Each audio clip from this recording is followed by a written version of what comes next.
So we continue with the studying of the Ratana Sutta. So before we start to study it, we recite it first. We read it first, all right? Ratana Sutta. Something wrong here.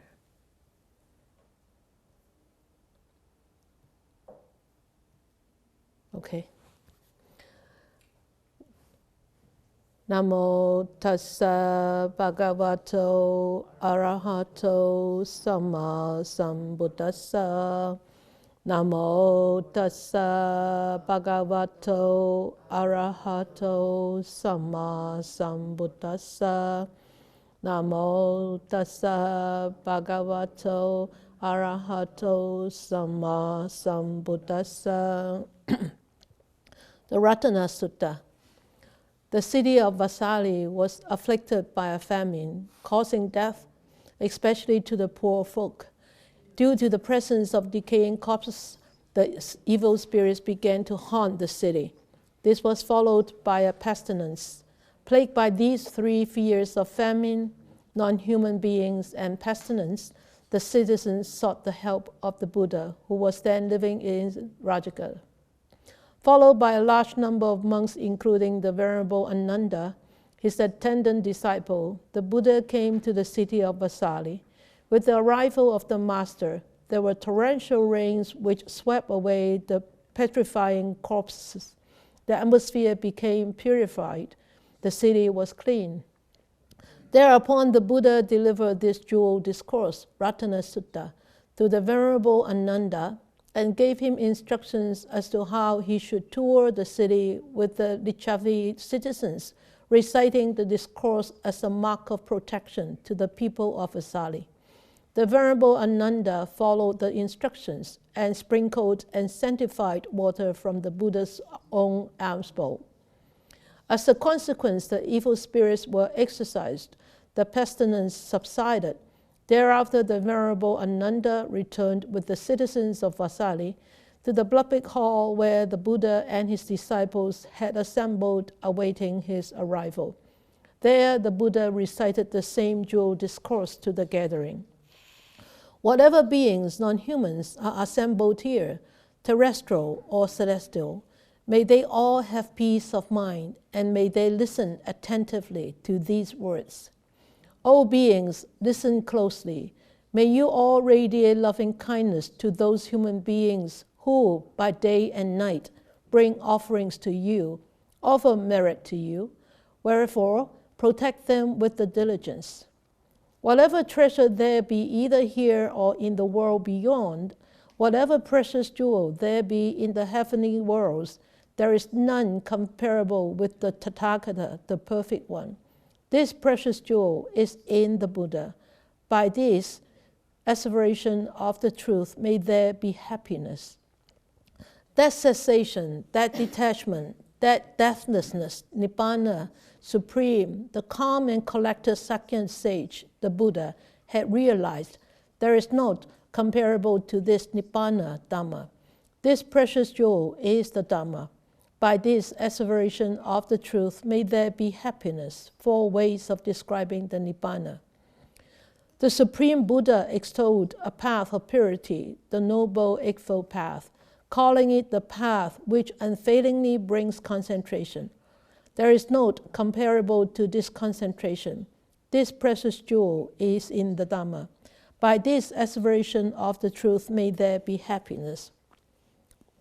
The 8 persons extolled by virtuous men constitute 4 pairs. They are the disciples of the Buddha and are worthy of offerings. Gifts given to them yield rich results. This precious jewel is the Sangha.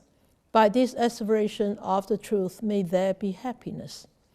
With a steadfast mind and applying themselves well in the dispensation of the Buddha Gotama, free from defilements, they have attained to that which should be attained, arahantship, encountering the deathless. They enjoy the peace of Nibbana freely obtained. This precious jewel is the Sangha. By this asseveration of the truth, may there be happiness. As suppose deep planted in the earth stands unshaken by the winds from the four quarters, so too I declare is the righteous man who comprehends with wisdom the noble truths. This precious jewel is the Sangha. By this asseveration of the truth may there be happiness.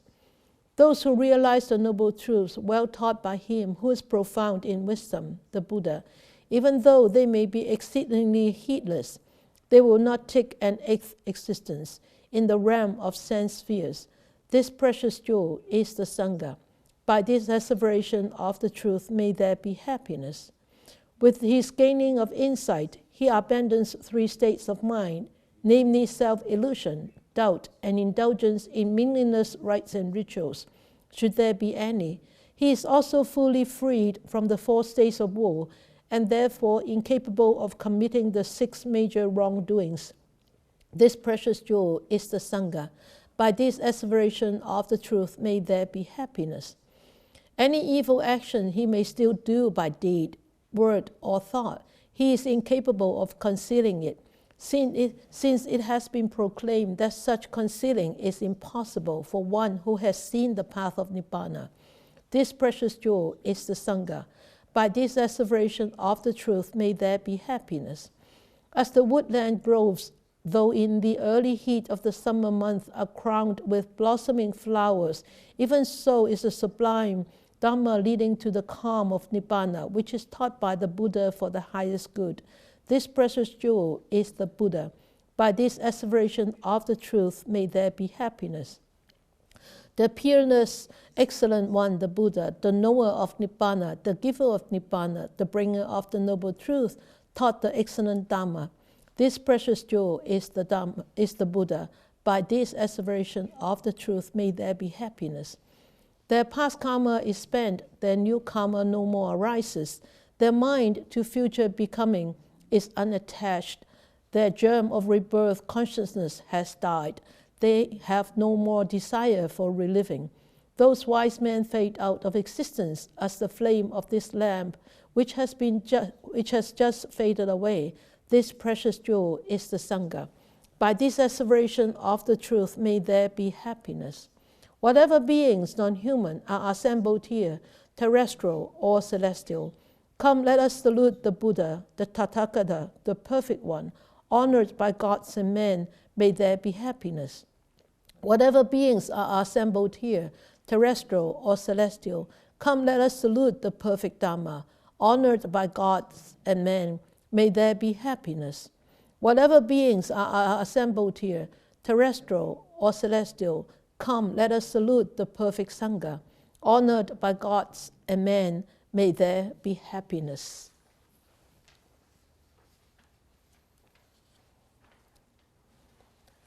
The Ratana Sutta.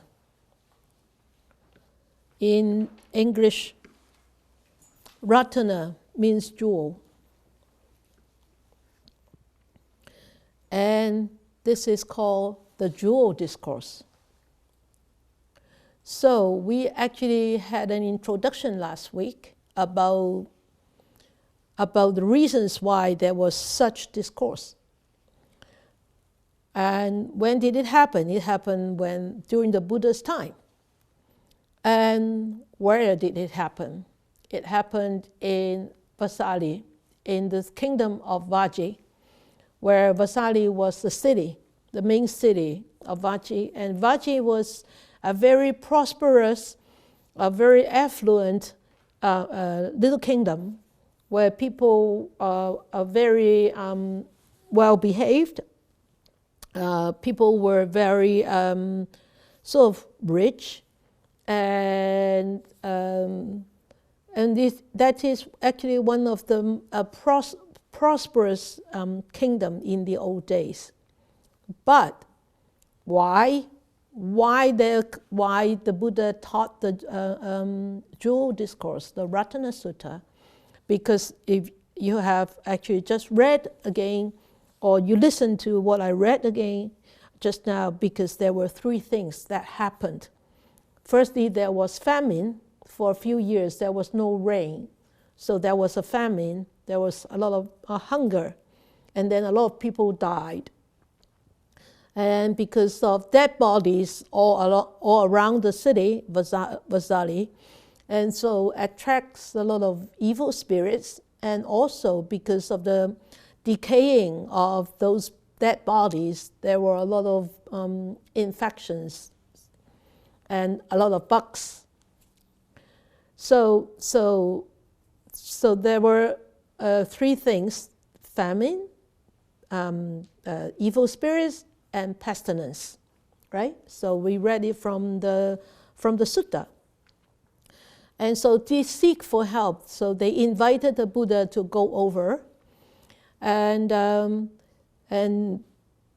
King Bimbisara actually accompanied the Buddha all the way to the bank, to this side of the bank of the Ganges River, and then prepare all the boats and everything that actually allowed the Buddha and the 500 monks sail through the Ganges River to the other side of the Ganges to reach to the kingdom of Vaji. And then the Buddha was well received in the assembly hall in there. But before they arrived to the assembly hall, the Buddha actually gave his own alms bowl to Ananda and taught Ananda this sutta. And we all know that Ananda had a tremendous memory. So the Buddha just needed to actually recite the sutra once to Ananda, and Ananda remembered. And the Buddha said, Ananda, you took my bowl and fill it with water, and then you go around the city of Vesali, and you sprinkle this wonderful Dhamma water, we can call it Dhamma rain, and then recite this sutta while you are circumambulating around the city to bring blessings to the city. And when the Buddha was traveling across the river, before he actually went into the assembly hall, there was torrential rain came down. And because of such heavy rain, it washed off all the dead bodies. A lot of dead bodies were washed off into the river, and there came a freshness into Vesali. And when the Buddha arrived to Vesali, he started to teach the whole assembly of the people from Vesali on this sutta. So that's the reasons when this happened, and where was this happened, and why was this happened, and what was it about. So we read from this Ratana Sutta, it's actually talking about the triple gem. It's talking about the qualities of the Buddha, the qualities of the Dhamma, and the qualities of the Sangha. And this is why the Ratana Sutta is one of the sutta in the Pali Canon. It belongs to the Nipata section of the Pali Canon. And it actually is one of the protecting, or one of the suttas which are meant for protection. Okay, so there are other two commonly known suttas which are meant for protection as a blessings. You probably heard of them. Anybody could guess which of those? And you can actually raise your hand by pushing your button down there with a hand, or you just wave your hand if you have an answer. Anybody? Volunteers? Oh, two commonly sutta I have taught. Phong King, right there. Okay, say that. Heart Sutra, wrong. Boom. Big cross. Remember, we are talking about the Nikaya. The Nikaya. You have to turn off the speaker. Yeah. The Nikaya, so that is the Pali canon. The Heart Sutra belongs to the Mahayana tradition, the Chinese canon. So anybody else? Yeah, there's a cheating. Tisa and Malia talking. Anybody volunteers? I have taught those suttas in Dhamma sharing. I have taught those 2 suttas. Don't tell me that I haven't taught them. Okay, Laurie. No? Not even a guess? Come on. Come on. I'm going to give up on you. So, come on. No? Oh, I'm a total failure. Have you heard of Mahamangala Sutta? Oh, beat yourself in the head. Have you heard of Metta Sutta? Oh, come on, guys. Come on, folks. Have I taught these 2 sutta? Have I? Have I? Yes. Yes. So I'm not the failure. You are the failure. Oh, gosh. Remember, in the Dhammapada, the monks went into the forest, took a lesson from the teacher, who was the Buddha, went into the forest, and they were haunted by all these spirits, remember? And they left the forest. They said, no, we cannot practice in the forest. It's too disturbing, it's too distracting. They went back to the Buddha and told the Buddha, no, the forest is not a good place, it's not a conducive place to practice. And what did the Buddha say? Go back. Go back. Why? Go back because he was going to arm them. Yeah, arm them with what? The Metta Sutta. Metta Sutta, good ever. Yes, the Buddha said, you miss a weapon. You are missing a weapon. What weapon? The metta. The metta. So the Buddha said, go back there, go back into the forest and develop and have metta for those beings in the forest. And you will be armed. You will be totally protected. You will be absolutely safe. Metta bhavana, which you practice every day after meditation, or you practice any moment of your life. Metta. And Mangala Sutta, the 38 great blessings. Remember, those 2 are one of the nipata, the protective, or what they call the little discourses.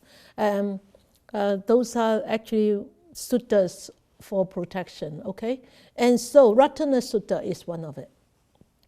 Okay, so we have talked the 2, then this is the 3rd one. Okay, so let us go to verse 1.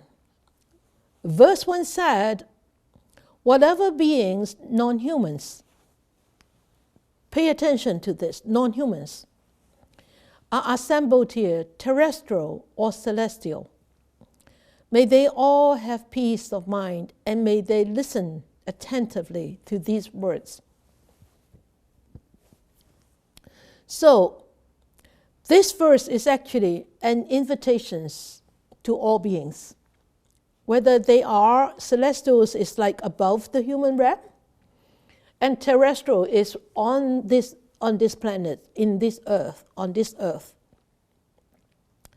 So, even though it says here non-humans, I think actually it is an invitation to all beings, including human beings. Okay? So, and of course, in the in terrestrial, some of the beings, we might not be able to see them if we have just human eyes. And most of us have just human eyes. And so we might not be able to see all the other beings that are invisible to human eyes, but that doesn't mean that they don't exist.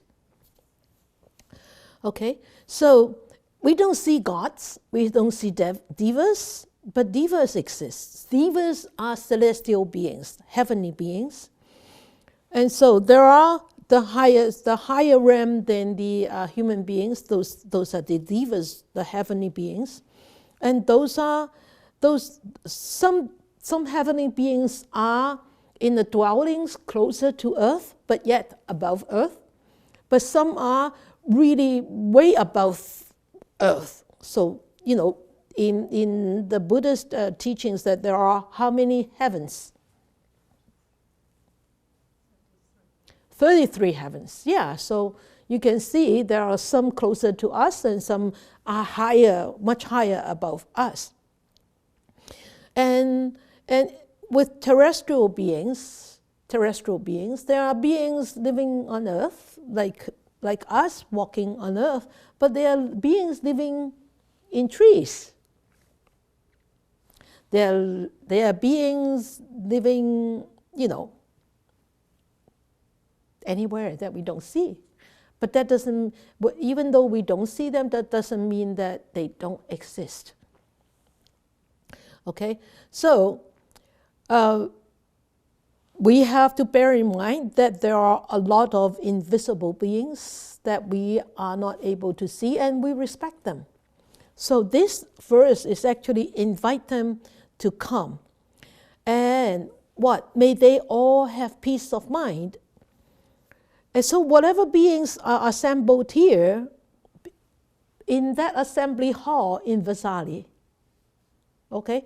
And we can actually consider ourselves here in this little hall, that may we invite all beings, whether terrestrials or celestial, may you all come here.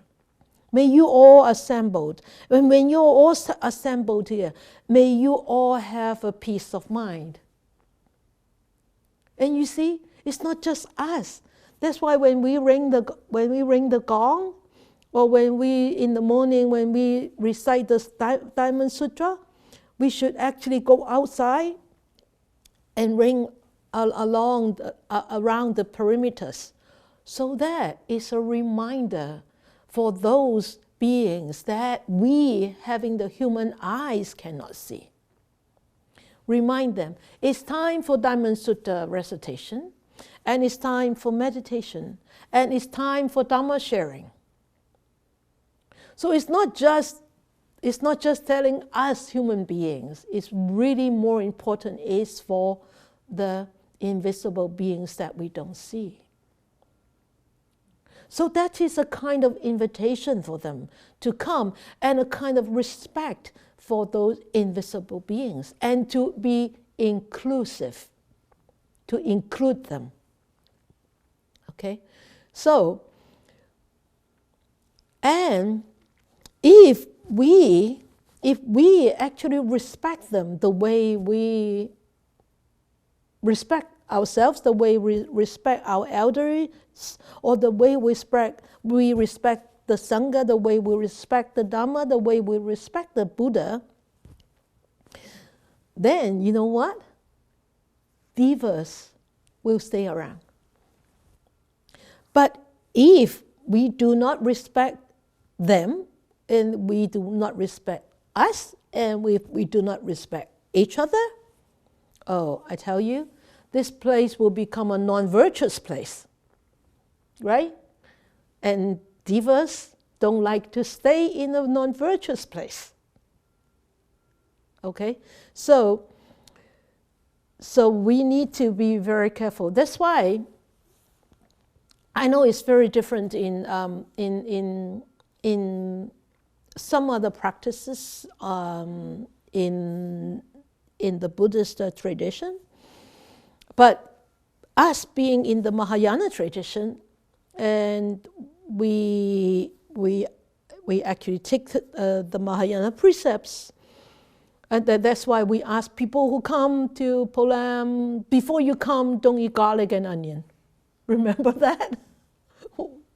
Why is that? Because the garlic and onion actually belongs to a family of vegetables that actually has produced kind of secretions that actually being eaten raw, it will actually stimulate a lot of anger and ill will. And eaten cooked stimulate a lot of lust.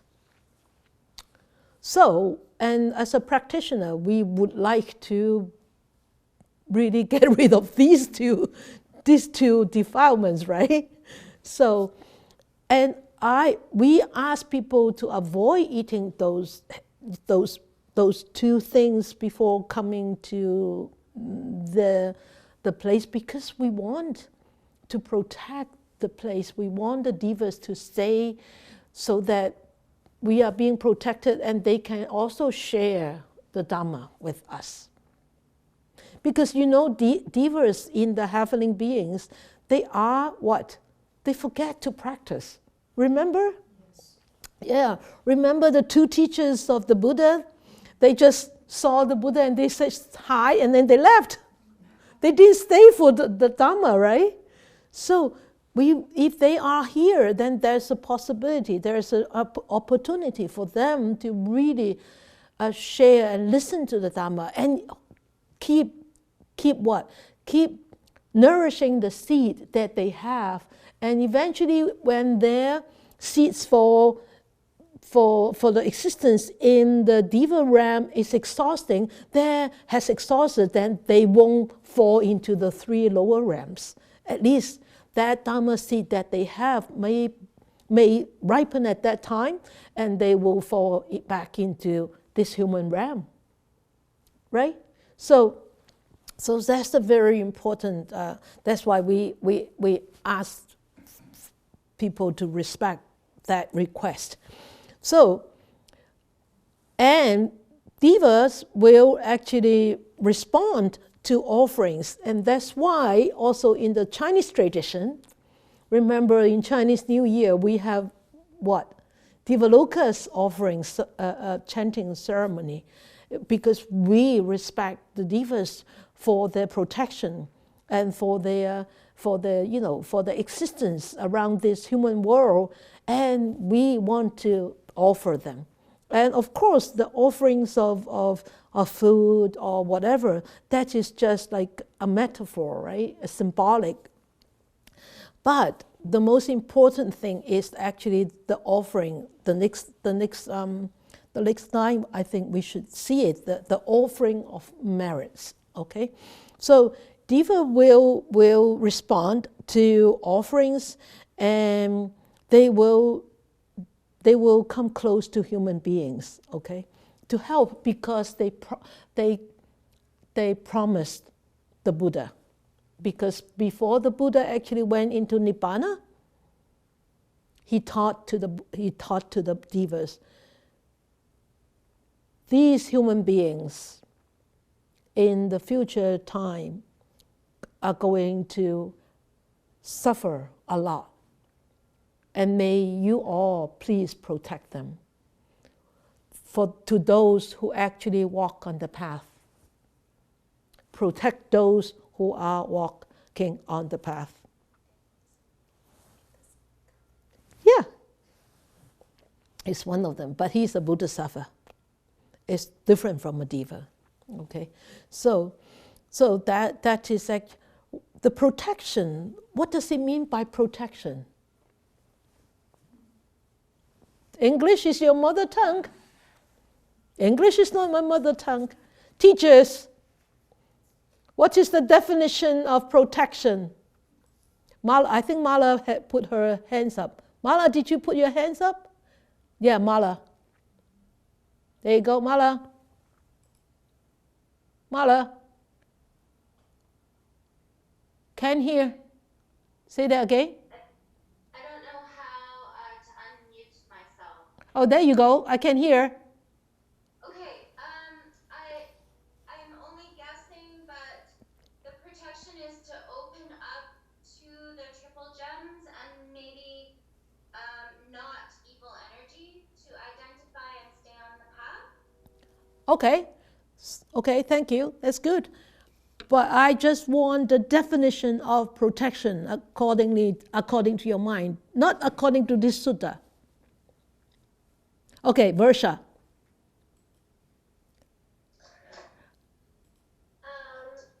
So I think maybe it's just to keep harm away from us. Good. Harm away from us. Good, good, good. Yes. Ward away the harms, right? Get rid of the harms, protect us, shield us from the harms. And any more? When you are shielded from the harm, that means you are yes, safe. That's you are safe. Yeah, you are safe. So protection, that means you ward off all the dangers and you actually bestowed. Is that bestowed? Bestowed? B-E-S-T-O-W, bestowed? Bestowed safety, right? Isn't that the definitions of protection? Yeah. So ward off dangers, shield off from dangers, and bestowed safety.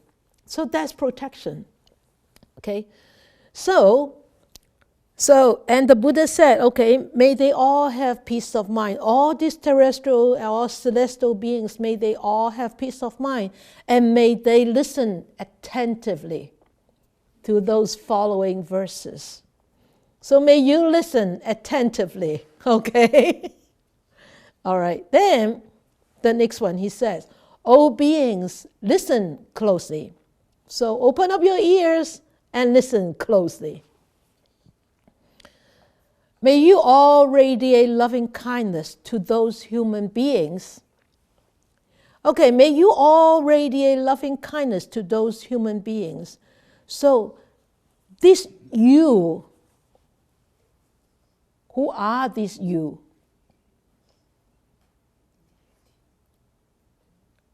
Who are these you? Anybody put up their hand? Ma.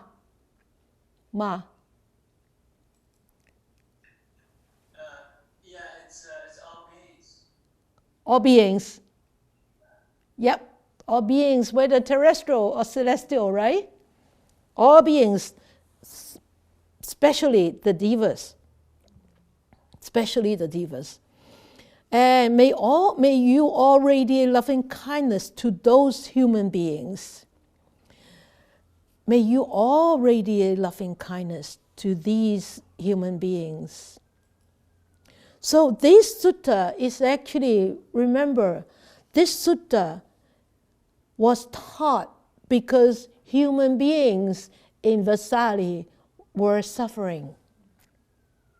So, may you, this you is actually talking about all these other invisible beings in Vesali.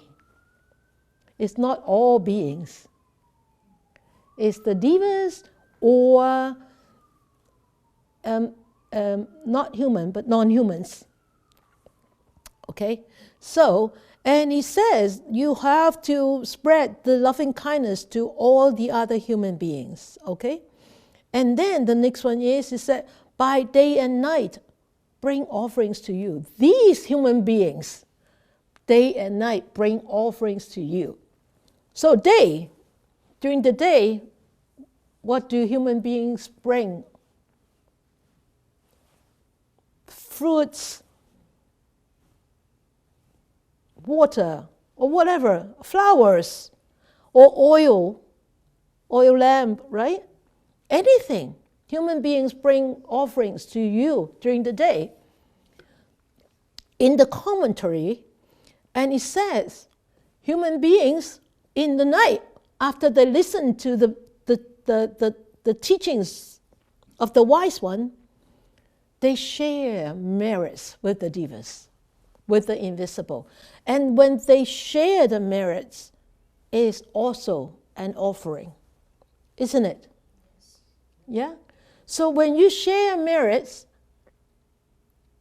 would your merits be diminished? What would be decreased? Why not?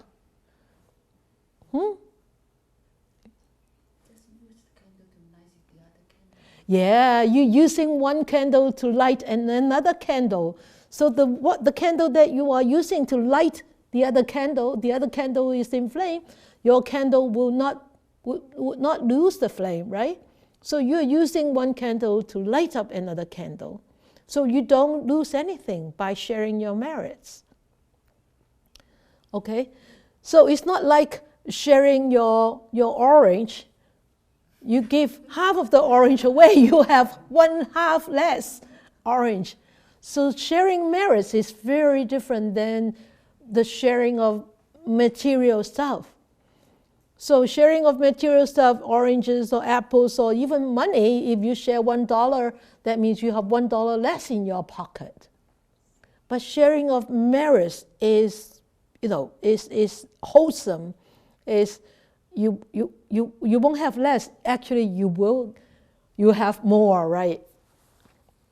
So these human beings, day and night, they bring offerings to you. They offer merit to you. And this bringing offerings, is it really just happen, or is it just a tradition in the Buddha's traditions? In the Buddhist traditions? Or it is a long-standing tradition? Or it has been a long-standing tradition? Hands up. I tell you, this is not just Dhamma teaching, it is still Dhamma sharing. Okay, Maria, thank you. Maria. I think it's been around since it's been a long time. Yes. Tradition. Yes, it's been there for a long, long time. You have something to say, Sensi? No. Okay. You're wrong, putting up your hand. It has been around long, long time, way before the Buddhist tradition come along. And when the Buddha actually started teaching, did he actually start people to stop offering to other traditions? No, he never. He never said you stop offering to this and you stop offering to that, and you should not go back to your old teachers, right? He never said that. He said you should continue to offer. You should go back and visit your teacher, but what? Huh? With being wise, right? Yeah, and bring the Dhamma to them rather than them teaching you. But you have to be very wise. What does he mean by being very wise is you remember the Noble Path. You remember which path you should be on. Okay, maybe your teacher is not teaching you that path, but that doesn't mean that you should not respect them, because they have been your teachers from the past. They were your teachers in the past.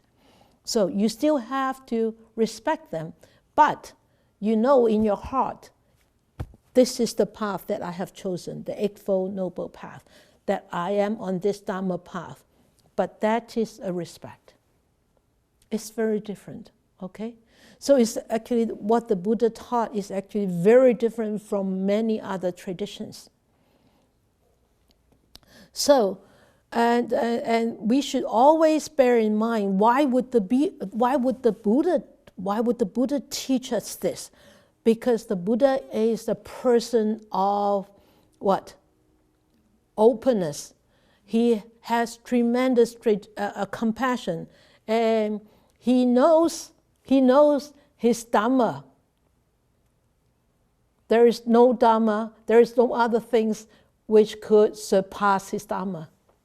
Not his Dhamma, the truth. There's no other things that could surpass that truth. And so he doesn't need to be worried like other teachers. If the other teachers would think, oh, if my students go to that teacher and that teacher ability has surpassed me, then I will lose all my students. Remember? There was a story in the Nikaya talking about this. Remember? And so the Buddha was not afraid. And the Buddha was not jealous. He is never jealous about other teachers. And he's never afraid because he knows what he taught. Nothing in the world can surpass that. Okay? So we need to remember, even though the Buddha said you should bring offerings, but we have to remember when we bring offerings, okay, maybe sometimes people bring offerings to other places where God and goddesses. Remember, it's not that we bring offerings to pray that they will bless us, they will bless us, they will help us, and they will give whatever that we are praying for.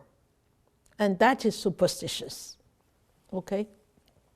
So the most important thing is we remember, we offer because we respect.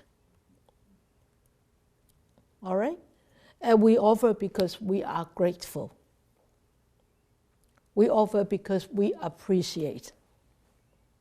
We offer because we are capable.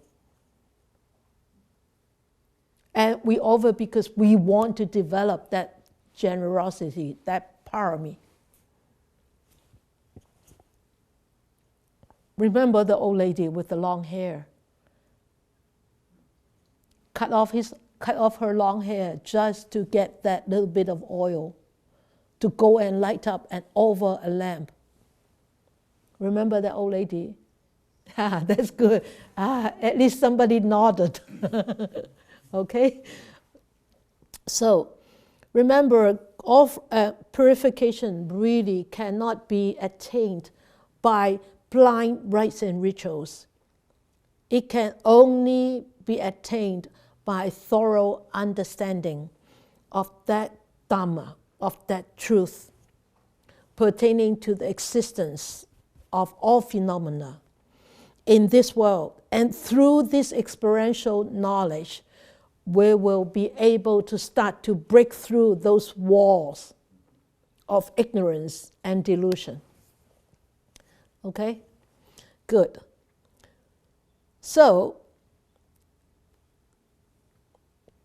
it said, wherefore protect them with the diligence.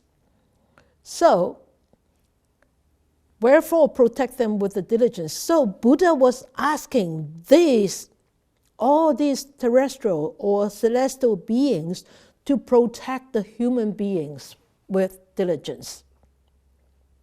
So the Buddha said, listen, terrestrial or celestial beings, listen, you should all radiate loving kindness.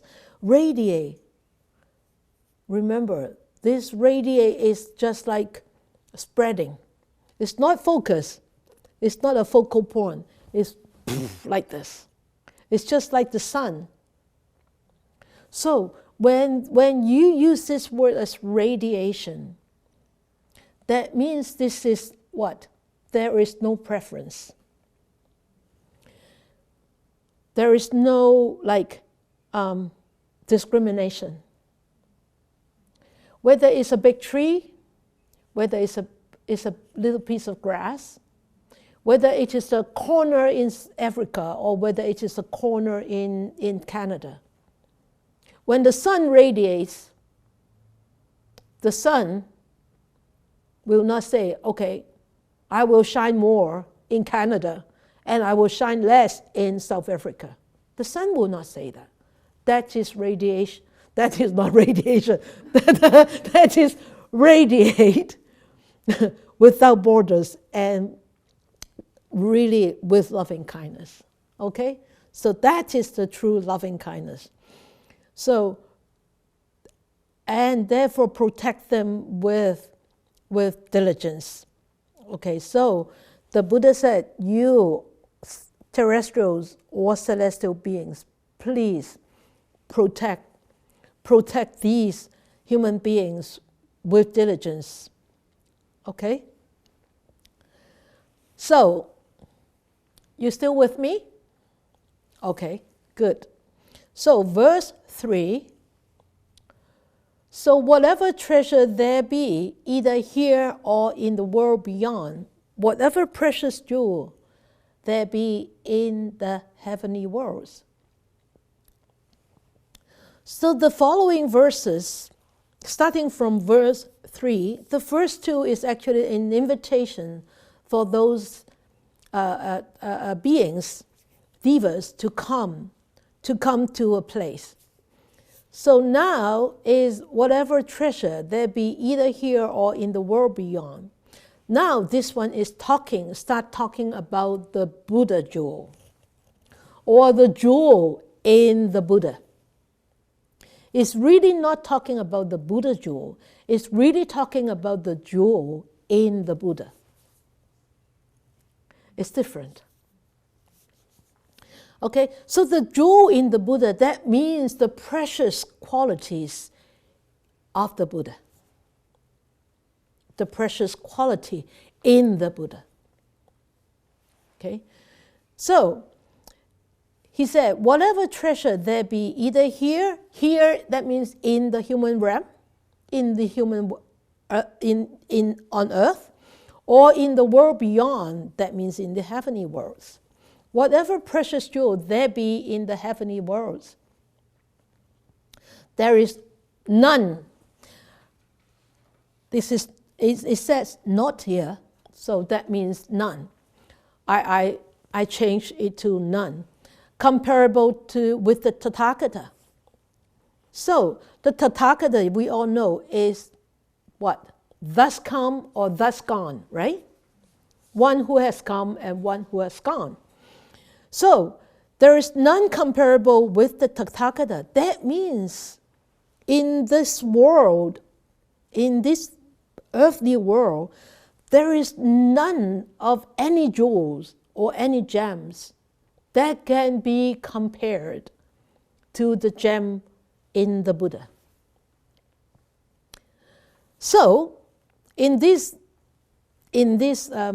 earthly existence, we always say, wow, diamond, how many, carats? Not carrot, but carrots. We're going to plant a lot of carrots this year, but not carrot. So how many carats in this diamond? That means that is what? It shows a state of your wealth, right? What is the biggest carat of diamond? 24? 40? I don't know. But we think having a big carat, wearing that big diamond ring is a sign of wealth. It's a sign of wealth, right? Because, and what is that? It's a piece of stone. It's a piece of stone which has been sitting in the mountain for eons. And we think it is such a treasure and so precious, and we pay millions of dollars to buy that and wear that and show that off all the time, like this and like this. Oh gosh. Huh? Forever diamond. Oh, forever diamond, okay. Oh, because why? Because it is precious, because why? It is rare, right? And if it is very common, everybody is wearing 24 on their fingers, and it doesn't become a gem, a jewel anymore, right? So it is rare, and it is very difficult to find, right?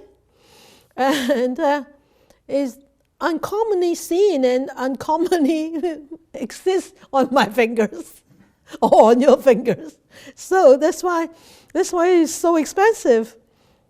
But if one day, I'm sorry, it's just too funny. But if one day, it's really funny. If one day, everywhere that there are diamonds for you to pick up from the superstore, and how precious it is. It's really nothing anymore, right? So then would you still collect those diamonds? Would it still be so precious? No, of course no, right? So that is the mundane view of precious, of treasure, is us human mind destinate that value, right? We human minds destinate that value. We add a value to that thing. But if we don't care. I never have jewelries. I mean, not now, but even when I was young, I was a householder, I never had jewelries. Because I don't like those fancy stuff. It's just, because I need to keep washing my hand, right? In the hospital. And if you wear those jewelries, what's the point of you wearing those jewelries, and you need to use surgical gloves all the time, right? You break all the surgical gloves. So we know why, because we add a value to it. But even when you look at our mind has been existing for eons also. Isn't this precious? It depends on how you look at it, right? But having a human mind is so precious because it has the way that we are born as a human being because of all the past eons of good deeds that we are able to be born as a human being this lifetime and to listen, to be able to encounter the Dhamma. And that's so precious. That's why human life is so precious. And human life with a Dhamma is even more precious, okay? So remember, okay, there is none comparable with the Tathagata. That means the Buddha, the jewel in the Buddha, as even more precious. And this precious jewel is in the Buddha. Because without the Buddha, there won't what? We won't know that we need to practice. We won't know what is the jewels in the Buddha. It's the compassion, it's the wisdom, it's the perfection of parami, isn't it? He has perfected in his parami, and he has perfected in his wisdom. He has perfected in the compassion. So all these perfections are the jewels of the Buddha. So can we see these jewels in the mundane jewels that we see? Never. Never. It can only be visible. You can only see this in the Buddha. So, and these jewels, these qualities are never decreased. It never disappeared in the Buddha. Until the Buddha becomes the Sammasambuddha, that until then, it will disappear.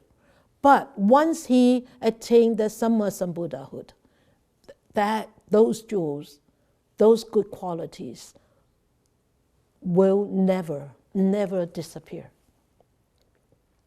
Okay, so like our generosity come and go. Sometimes we are more generous, sometimes we are more stingy. Though that comes and go because we are not enlightened yet, right? So that arises and goes, that changes. But for the Buddha, this gem, this quality doesn't change at all. And this precious jewel is in the Buddha. And it says here, by this truth, may there be happiness. Bhikkhu Bodhi's translation of this word, the Pali word, he said happiness cannot actually, is really not appropriate using happiness. He said it should be safety, security, and good fortune or peace. Okay? So he said, by this truth, may there be safety, security, and good fortune. Why? Why would, by the asseveration of this truth, there will be safety, security, and good fortune? Why?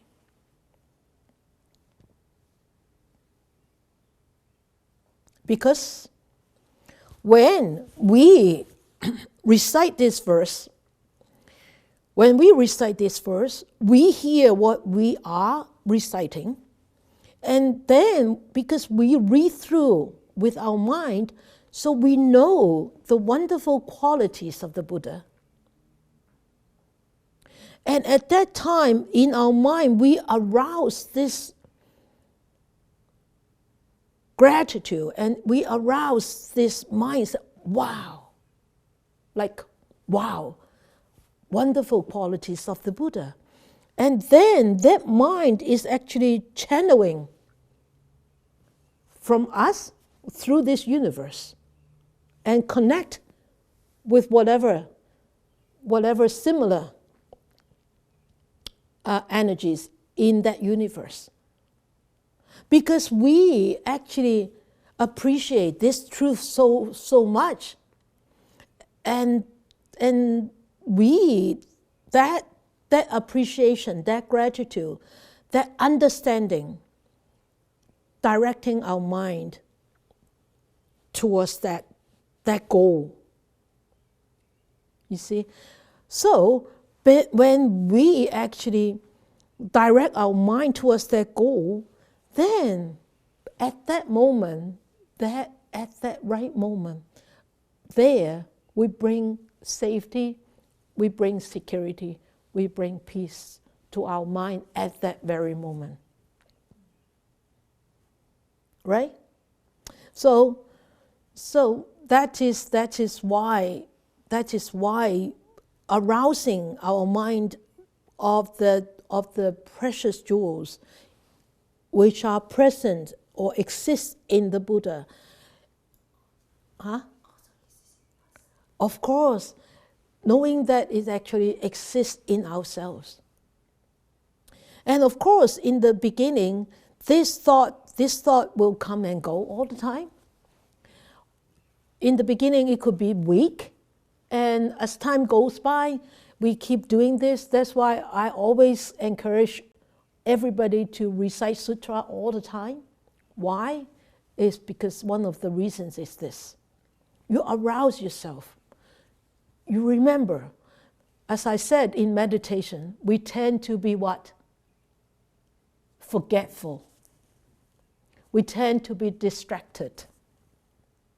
We tend to forget. So by reading sutra over and over again, we remember more and more often. And so we build up this channeling more and more often, stronger and stronger. So this determination, asseveration of the truth, this determination, by knowing that there is such truth there, we know we are gradually developing that power. Okay? And throughout this practice, we want this determination to become stronger and stronger. So that's why we need to, repeatedly, remind ourselves. Okay? So, all right? Good? Nobody thumbs up. Okay. So any questions? Any questions, or you are scratching your head, you don't understand? Any questions? Unmute them. Everybody? Oh, well. Yeah. Anybody? Any questions or any sharing? We're almost done. Anybody want to say anything? How come on the computer they don't say things? Maria, that's good. Maria. I just thought somebody had to say something. I have a question. Yeah. In light of what's happening around the world right now,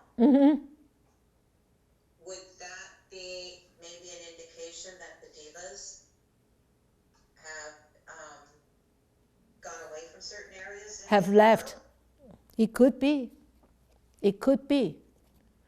You can see the differences in so many parts of the world having this kind of pandemic. But you can see the differences in certain parts of the world. Is actually more serious. And in other parts of the world, it's less serious. Yeah.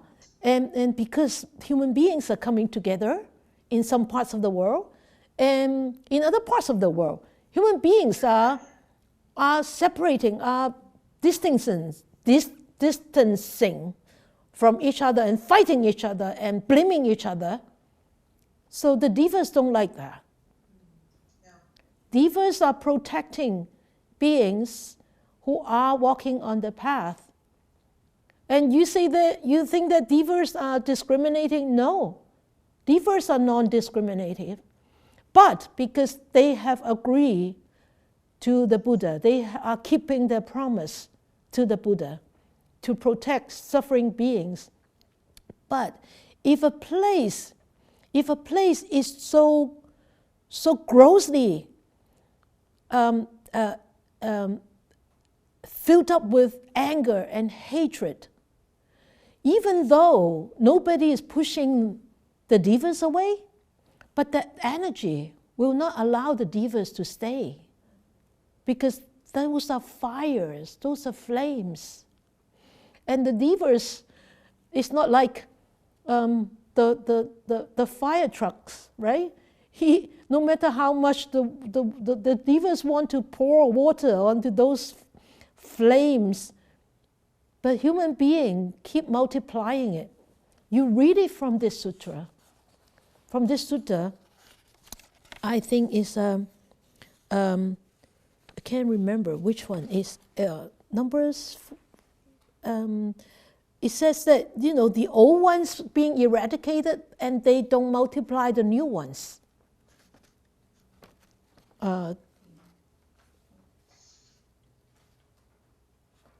You see, I think it's number 14 or something like that. Anyway, we will come to that anyway. So that is the, I think that is the reason why. Anybody agrees? Yeah, Nora. Nora, you want to say something? Yeah, I wanted to say thank you for explaining all this, because I've been reading it every day and not appreciating every single nuance of it. So thank you for great. expounding upon it. Good. I learned so much also because of diligently studying this sutta. Okay, anybody else want to say something before we dedicate our merits? Ma. Ma? Ma is there. Ma, you have to unmute him though. Okay, Ma. I have a question. In this, is it Ratana Sutta? It mentioned that beings from celestial and terrestrial world. Yeah. Does that mean like necessarily just exclusively for divas? Yes, because this sutta is actually the sutta is not for the terrestrial and celestial beings.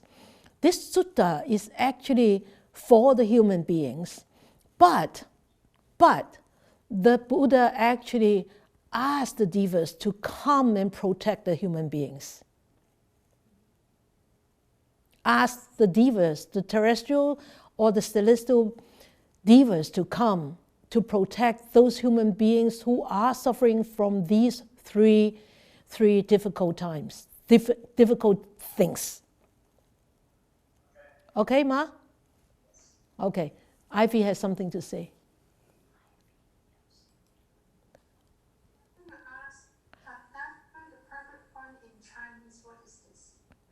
Say that again. Tathagata, 如來啊，如來，即係佛嘅10個名號之一啊嚇。One of the 10 names of the Buddha, 如來。Okay. Okay, now let us dedicate our merits.